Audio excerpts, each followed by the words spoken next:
convention in New York, and this week we're going to do something a little bit different. Josh is on assignment, and we're going to get a little bit of help from our friend, international style guru, Lori Pike. Thanks, Phil. I'm psyched to be here.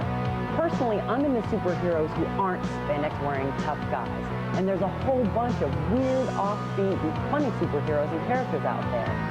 That's right, Lori, and we have loads of them on this episode of The Anti-Gravity Room.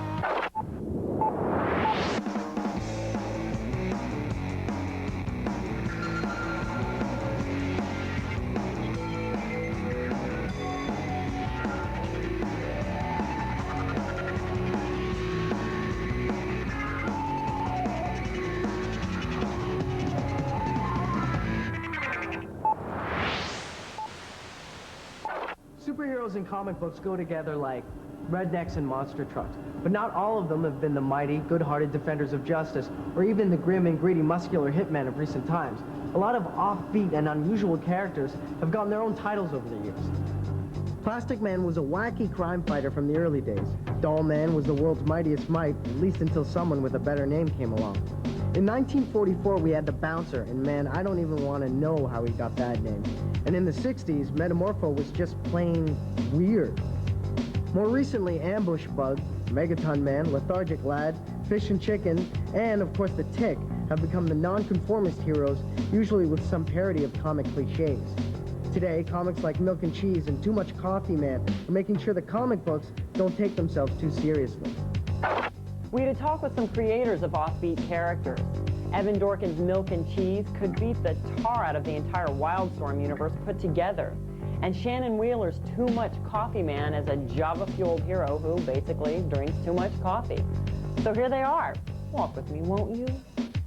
My own comics that I do is a book called Milk and Cheese. I also do an ongoing series called Hectic Planet, and a book called Dork, which is a collection of all my stuff that doesn't fit into those titles.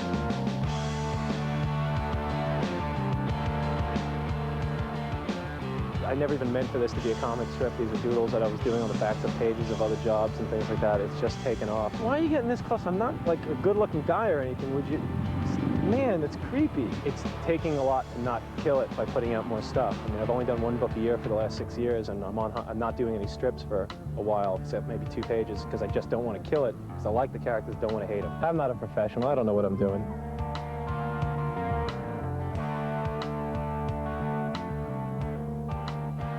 The problem we're having is that a lot of the fans don't see these books, and even though they're getting a lot of the attention, the perception is they're doing a lot better, I think, than people realize. It's a lot of hard work to do all this stuff by yourself, publish it, draw it, sell it.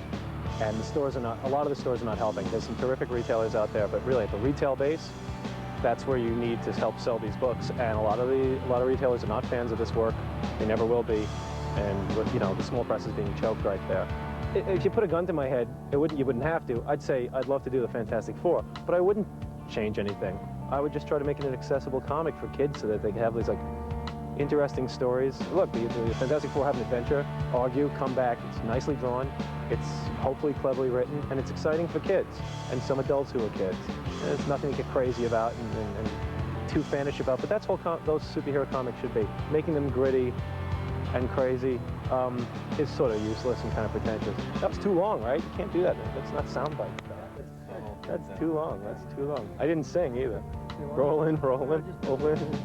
I got to say that, not to sound prissy or anything, but what Jack Kirby said about going out and doing your own he did superhero comics, for the bulk of his career. I mean, he did a lot of other work, but he basically said, why do other people's work? Go off and do your own stuff.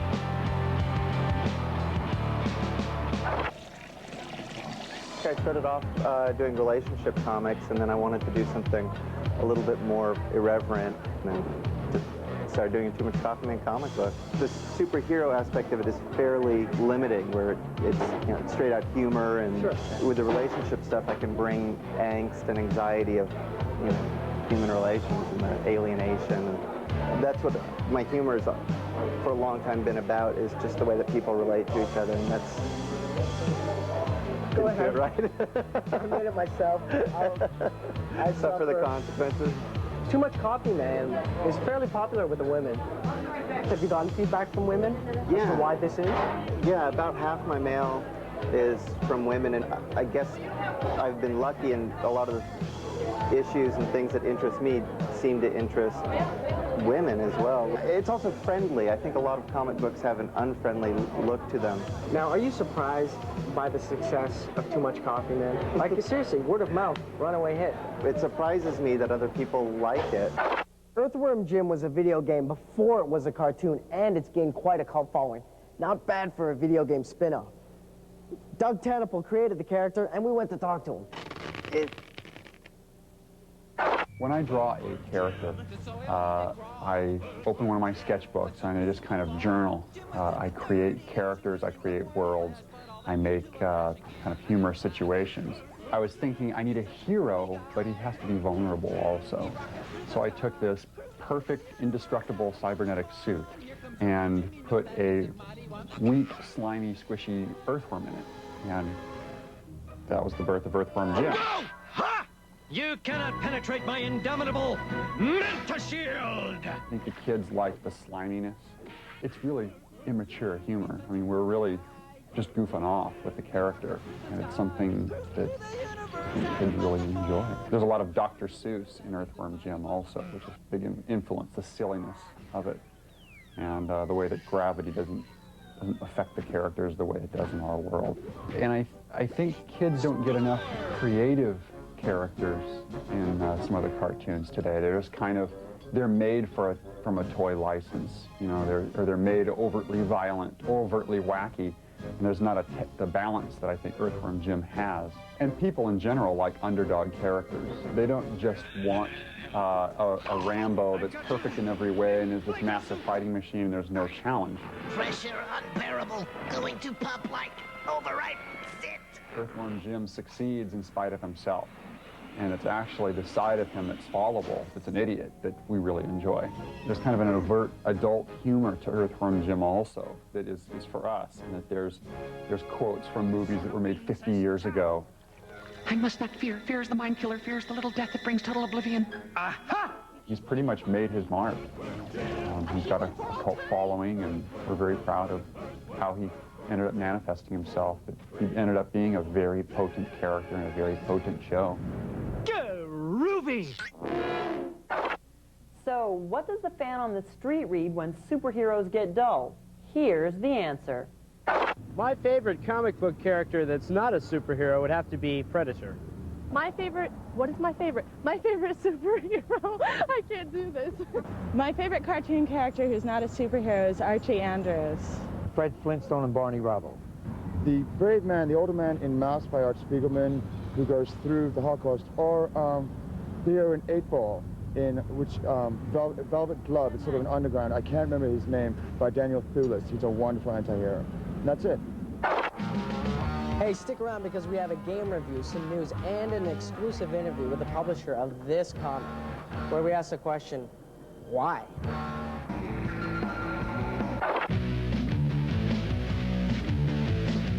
All right, this week we're reviewing NFL Game Day for the Sony PlayStation. Now, first off, I gotta tell you, it's a football game, and I love sports games, but I'm not a big fan of football and football games. Why? Because usually you get this huge stack of plays, and it seems really complicated, and it takes 4 or 5 weeks to really figure out how the game goes.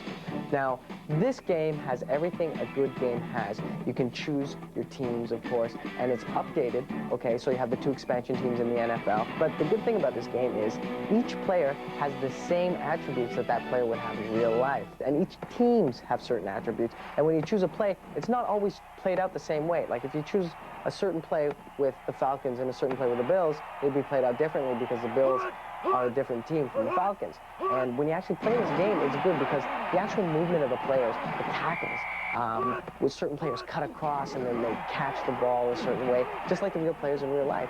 And because I'm not so much of a football fan, I wasn't that impressed with it. But when I sat down with a friend that is a big football fan, he loved the game. Now, on a scale from 1 to 5 on the anti-gravity scale, I have to give it a 3 because I'm not a big football fan. But if you are a big football fan, check this game out because it's a good football game.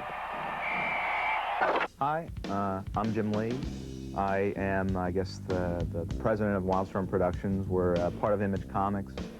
I started in comic books in 1987 at Marvel, worked there for about 5-6 years on a bunch of characters called X-Men, The Punisher. We publish Gen 13, Wildcats, Wetworks, about 10 to 12 books a month. I got into comics as a kid. I mean, I bought an issue of Tarzan in 2nd grade. I collected comics mostly for the art, though. You know, even at an early age, I could tell like who worked on what books, and I would basically buy books. I would follow artists from book to book. You know, I think I was like 12. I drew like some lousy sketches of the Hulk on some notebook paper, mailed them into Marvel, and they sent me a note back saying I wasn't ready, and you know, I vowed I'd never buy a Marvel comic book ever again. And you know, those are things, you know, when you're 12, I think that's when you have the most enthusiasm, the most passion for drawing the stuff, because you're so close to the material. I decided last year, really, I kind of thought a lot about what I want to do in my life, and whether I should move more into like Hollywood or this or that, and basically I came to the conclusion that I got into comic books because I wanted to draw comic book stories, and that's really where my focus will be for the next 5 to 10 years.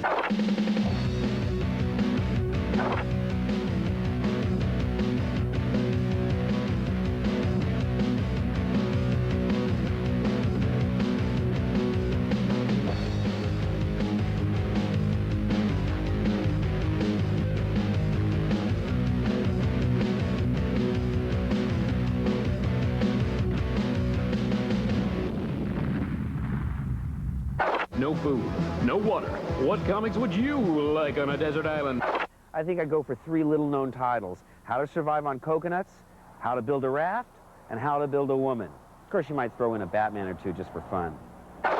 All right, up next, it's Nick's Comic Reviews, and we're going to be talking to the folks behind Spawn and Dusk Till Dawn. And then we'll be gone to mow the lawn with my friend Sean. So long.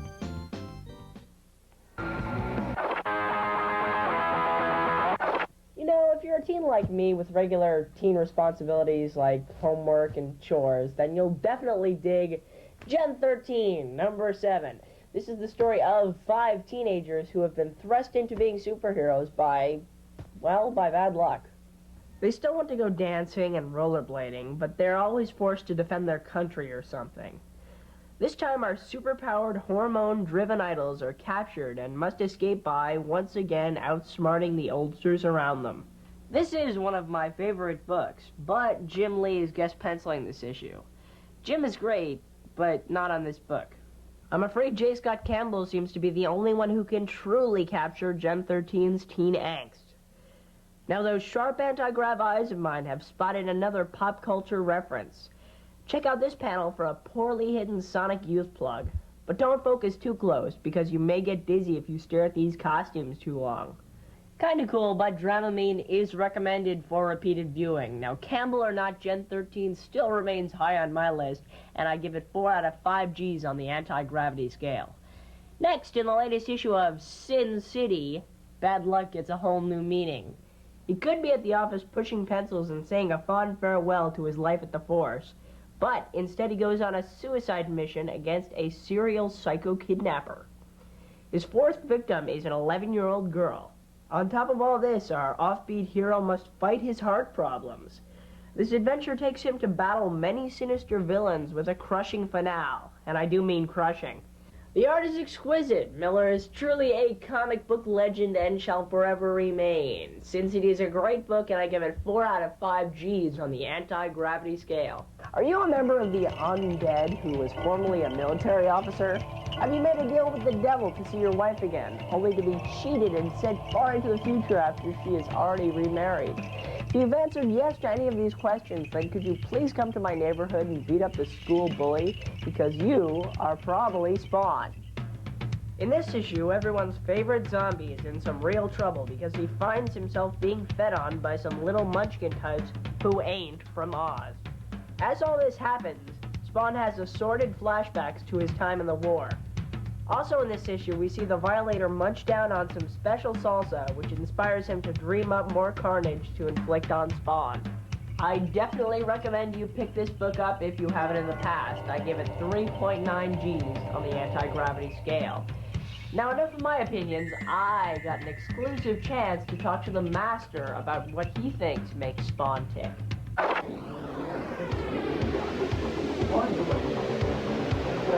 Todd, what's up? How's it going today? I'm pretty good.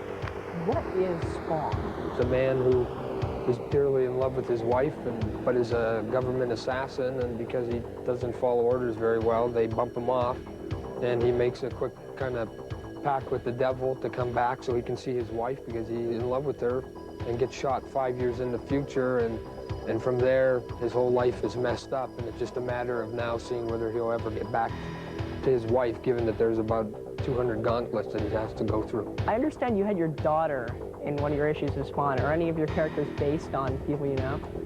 His wife in the comic book is named Wanda, my wife's named Wanda. Their kid in the comic book is named Cyan, my kid's named Cyan. Even their dog is named Shanna. I got a dog named Shanna, so I mean, if you don't put your own family and friends' names in your book, I guarantee you nobody else is. So I draw everything from my own life. How long will Spawn last? You know, it just depends on like whether I want to sell, you know, a lot of things to a lot of little kids because they're the consumers, not them, but their parents, or whether I just would rather have something that I'm proud of, you know, that I didn't really give in on. So for right now, I'm more in the, I want Spawn to be what I set out to be, and if that means that it won't become a complete household name, then for right now, I'll accept that. Movie adaptations to comic book form are always popular, the latest one being the Quentin Tarantino Robert Rodriguez vampire film From Dusk Till Dawn. On ancient ground, a terrifying evil has been unleashed. Now, 5 strangers are our only hope to stop it. Oh, yeah!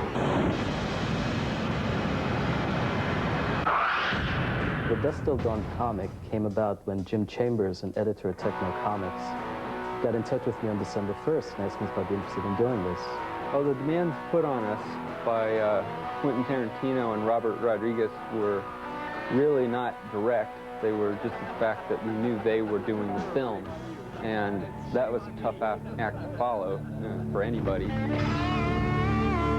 Earlier today, during a daylight liquor store robbery in Big Springs, the Gecko brothers killed another Texas Ranger. That changes the death toll to 16. So I must say that the layouts pretty much came out of Tarantino's screenplay. As I said, I merely just abridged it. When I was doing the penciling, the things I was trying to get across and go for was a lot of impact, like with large figures, you know, and small figures, and a lot of action. We tried to pull out the action and make it more easy to see. The other thing we were trying to concentrate on was the likenesses.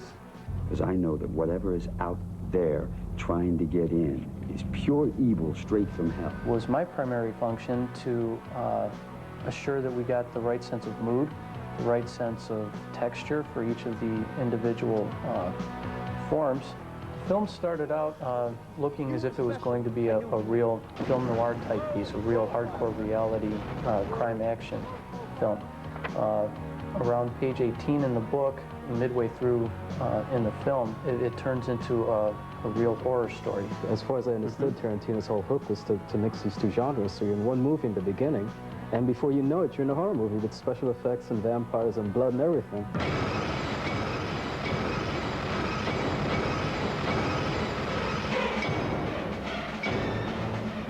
I'd say one of the pitfalls of doing a comic based on an existing film, such as Dusk Till Dawn, would be probably just the fact that you have a lot to live up to. There's a lot of prejudice on the people that see the film and then look at the comic. This isn't the same thing. I think that as far as we did in Dusk Till Dawn, I think we did an excellent job of maintaining the integrity of the original source material. But we hadn't seen the film first. We were all aware of Robert Rodriguez and Quentin Tarantino. For the first time I was working on a project which a different artist is also attacking in a different form, namely Robert Rodriguez. I don't mean any comparisons at all. It's just the idea of seeing my job, which I'd done in comic book storytelling, up there on film.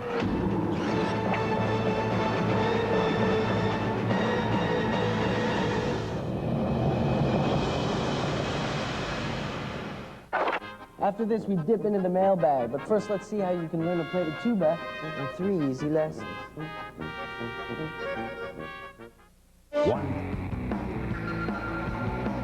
Okay, it's time for those crazy emails again, and this one comes from Brian Thiessen, and he asks about, is there going to be a Spider-Man movie? Well, it is true, and it's going to be directed by James Cameron, except right now, it's being tied up in legal problems with another movie studio. Once they get that worked out, it's not going to be until maybe 2 years until the actual movie comes out. Now, he also says, if I ruled the anti-gravity room, I would have Phil dance with a llama just because. Well, Brian, it's already happened. A little more interesting, though. Get this. A llama, a nun, 2 midgets, a unicycle. You missed a great party. And we've been getting a lot of email from you people who didn't get enough of that Japanese animation the first time around and want to see more anime. Well, we've got more anime and manga, Japanese comics, coming up in more detail in a future episode, so keep watching. And if there's any specific anime titles you want to see us look at on the air, drop us a line. Meanwhile, this week's poll question is... What's the dumbest superpower you've ever heard of? You can call or you can email us at antigravity@ytv.ca or write to us at The Anti-Gravity Room, care of YTV Canada, 64 Jefferson Avenue, Unit 18, Toronto, Canada, M6K 3H3. Our webpage is www.antigrav.com. So join us next time for Social Relevance in Comics. Do creators and readers care about the world? I care. Well, that's another show, although I'm still waiting to hear the story behind Johnny Surge, or the Bouncer. You know what, Lori? It's probably best that we never even find that stuff out. Even when I think of the Bouncer, it's like, the pain. See you next time on the Anti-Gravity Room. He's a 13-inch cop from the planet Arcturus. They are cute little killers ready to play with your life. When they all meet, it's a battle from another dimension. Dollman versus the demonic toys. Tomorrow at 5 p.m. Eastern, Sci-Fi Sunday. Now stay tuned for My Secret Identity, next on the Sci-Fi Channel.